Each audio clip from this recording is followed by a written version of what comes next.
রাঙামতি তীরন্দাজ ধারাবাহিকের আজকের পর্বে আপনারা দেখতে চলেছেন যে রাঙার এরকম ব্যবহার দেখে একলব্য সহ বাড়ির সবাই তো অবাক হয়ে যায়। প্রমিতা আর পাঞ্চালি তো খুব খুশি হয়। সাতকী তখন বলে, দেখেছো তো মা, তুমি এই মেয়েকে এনেছো না, এ হচ্ছে কি বলো তো সুযোগ সুবিধাবতী মেয়ে। এত ভালো বর পেয়েছে, সোনার ডিম পাড়া হাঁস পেয়েছে, সে এত সহজে ছেড়ে দেবে? এত বড় বাড়ি দেখেছে, আর তার উপর ওর স্বামী আবার একজন পাইলট। এইসব দেখে লোভে ওর চোখ চকচক করছে, আর ও সব থেকে বড় মিথ্যেবাদী মা। এদিকে রাঙা ঘরে এসে বলতে থাকে, আমাকে ক্ষমা করে দিস রে উড়ানবাবু, আমি এটা সত্যিই চাইনি, কিন্তু আমাকে তো বাঁচিয়ে দেখতে হবে আহিরি দিদিকে। ও ওই হিরে পাচারকারীদের সাথে যুক্ত কিনা, আর ও যদি যুক্ত হয় তাহলে তো তোদের অনেক বড় ক্ষতি হয়ে যাবে। আমি যতদিন না আহিরি দিদি ভাইয়ের ওপর কোনো প্রমাণ পাচ্ছি ততদিন ওকে এই বাড়িতে আসতে দেব না। এতে যদি আমাকে বাড়ির সবাই খারাপ ভাবে তো ভাবুক।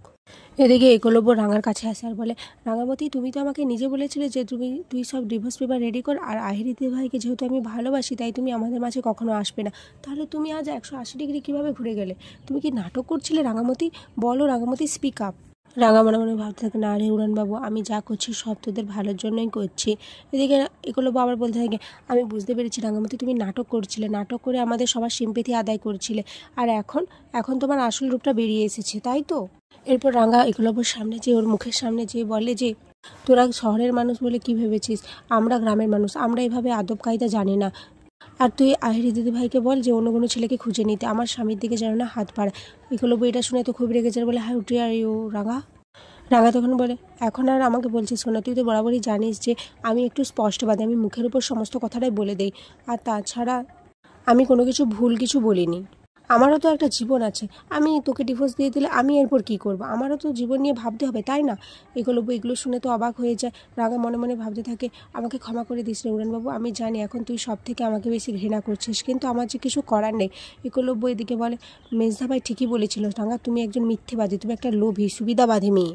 এদিকে নবারুণ আর প্রমিতাও চলে আসে। নবারুণ প্রমিতা তো অবাক হয়ে যায় রাঙার মুখের এমন কথাগুলো শুনে।